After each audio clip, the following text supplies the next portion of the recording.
been so busy today. The stand has been rammed. We've got more referrals today, more connections today than we've had at any of the other shows. So it's been an exciting day. There's a great buzz around this event, and it infects people. It's great to have those conversations, reinforcing those relationships we've got and building new ones. It's got a very international feel to it. You've got people here from all over the world. It's brilliant to be here. There's a lot of variety. There's a lot of things to see, and I think people are in a really relaxed mood. Everyone seems to be really chatty and friendly and smiling and enjoying themselves. Hi there, Kevin Keegan here. Great to be here for the London City Build. It's just a fantastic place. Glad I came.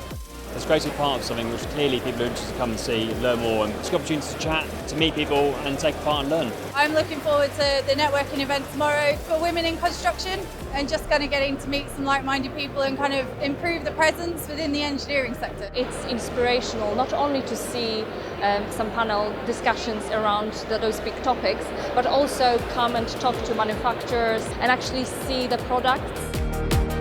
It's a fantastic way to increase knowledge, whether you're coming to some of the talks or just to explore the different stands. There's really something for everyone across the industry. This is the industry standard of conferences, right? Anyone wants to be here. Not only does it let us showcase our product, but it really helps us build a network of people in the supply chain and in the industry as a whole. Come and meet people, experience the buzz, get all your leads, start raising awareness of your brand, and we'll see you here next year.